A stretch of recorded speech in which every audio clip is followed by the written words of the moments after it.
Hello, everyone. I'm Blessed Ola Saint, Tech Groomers Africa.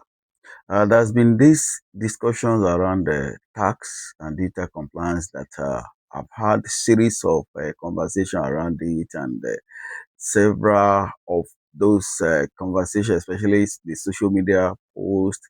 Some of them are true, some of them are not true. I even discovered that some people discussing this discussion around tax, they actually don't know the new tax policy.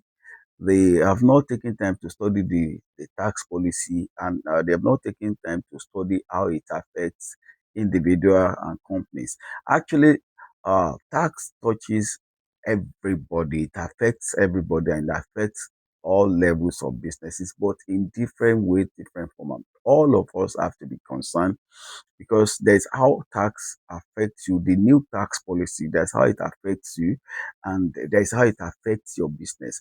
But you see, I've seen that some people just pick some things, and some people scared. Oh, there's this kind of wrong information. So what I've decided to do is to start this series to explain to us the tax matter. I will explain how it affects you as an individual, how it affects your business if you run a business name. I mean, if it's limited liability company or so different levels, an NGO. So we all need to know how tax actually affects us and affect our businesses. We need to be able to differentiate between the VAT, the value added tax, the individual tax, and the company tax, and the withholding tax. And so we need to know it because I've discovered that sincerely, many people don't actually know, and some are even confused because of all the things they've had.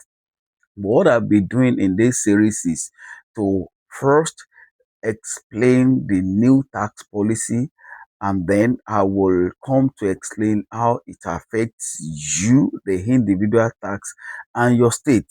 Because so many people don't know that, and then how the company tax, the level, the one that affects the federal, the one that has to do with your state. For example, as a business name, you have no your as a business name, the discussion around taxes between you and your state.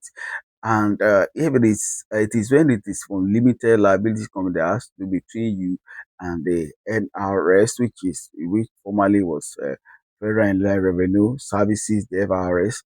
Uh, so you need that understanding, and you need to know. And when you hear e-invoicing is not for all. It's not, for example, it's not for all businesses. It's for the limited liability company, and that's how it operates, and the ERP. And now when we talk, the business name actually has to do with your state and now you. And then again, we have to understand how the individual having the business name, what is your responsibility as the one having the business name, and what is the responsibility of the business name. For example, your tax identification number will not be activated if you don't have register with the state, the tax body in your state.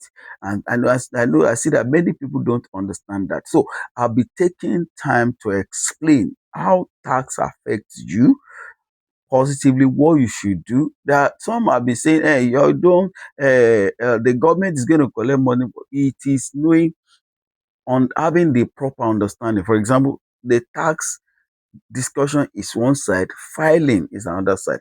For some who are even who for individual liability company who actually are less, their income is less than 50 million or whatever. It is that is not the rule.